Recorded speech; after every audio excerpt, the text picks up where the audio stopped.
سبحان الذي أسرى بعبده ليلا من المسجد الحرام إلى المسجد الأقصى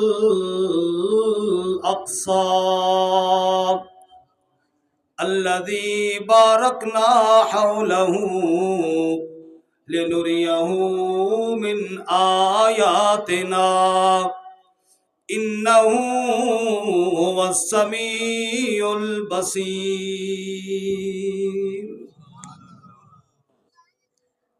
رات کے تھوڑے سے حصے میں اللہ اپنے محبوب صلی اللہ علیہ وسلم کو لے گیا، مسجد حرام سے اٹھایا، مسجد اقصیٰ تک لے گیا، پھر وہاں تک لے گیا جہاں کبھی کوئی نہیں گیا تھا۔ سوال پیدا ہوتا ہے اتنے تھوڑے سے وقت میں اتنا لمبا سفر تو ہو ہی نہیں سکتا، کیسے سفر ہو گیا؟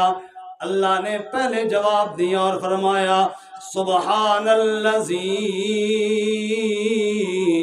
سفر کرنے والے مسافر کو نہ دیکھو، سفر کرانے والے رب کی ذات کو دیکھو۔ یہ نہ دیکھو سفر کرنے والا کون ہے، یہ دیکھو سفر پر لے جانے والا کون ہے۔ سبحان الذی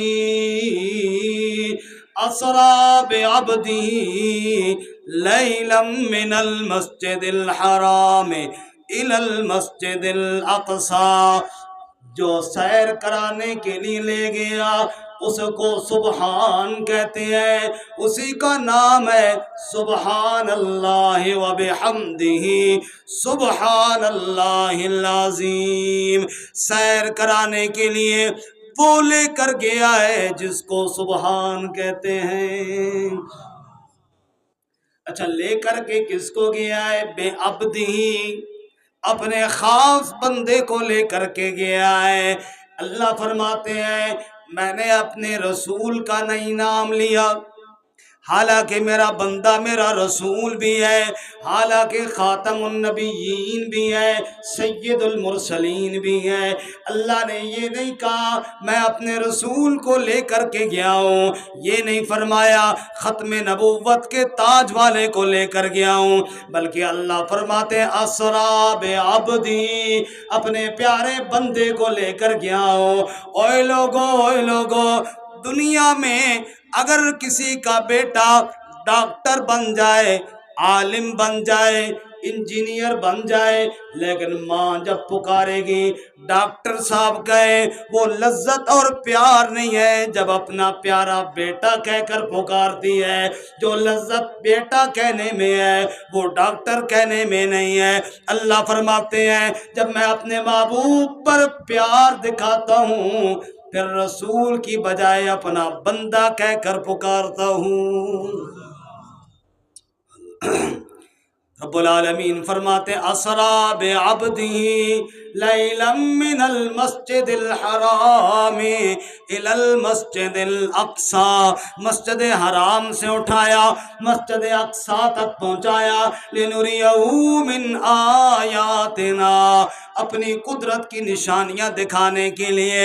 شیخ سعدی فرماتے ہیں سوار جہانگیر یکراں براق کے بگذشت از قصر نیلی رواق۔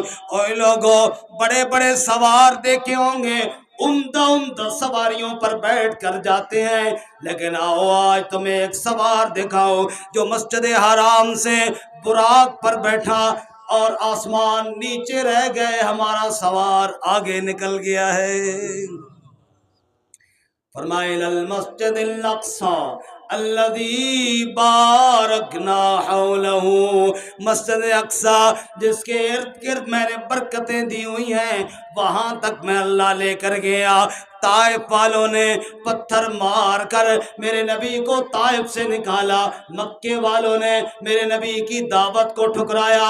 اللہ کریم فرماتے ہیں آ میرے محبوب تجھے تیرے دوستوں سے ملاتا ہوں، آدم علیہ السلام سے لے کر عیسیٰ علیہ السلام تک سارے انبیاء کو مقتدی بنا دوں گا، سب کا امام بناؤں گا، محمد مصطفیٰ کو بناؤں گا۔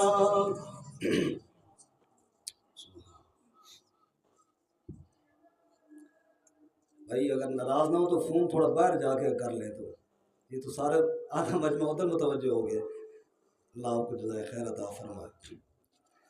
توجہ ہے سب حضرات کی میری طرف؟ جی بولے نا جی۔ اللہ کریم فرماتے ہیں، وقت پورا ہو گیا، بس میں بات ختم کرتا ہوں، انشاءاللہ تفصیل کل رات کے عشاء کے درس میں ہوگی، کہو انشاءاللہ۔ اللہ کریم فرماتے ہیں، آ میرے محبوب تیرے دوستوں کو آگے کھڑا کر دیتے ہیں۔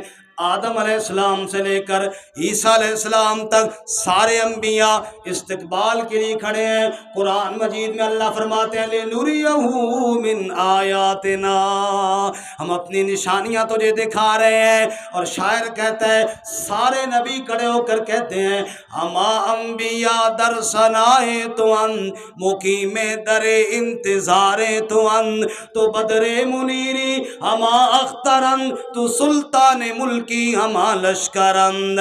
سارے انبیاء استقبال کے لیے کھڑے ہو کر کہہ رہے ہیں، آج سارے نبی کھڑے ہو کر گویا کے اعلان کر رہے ہیں۔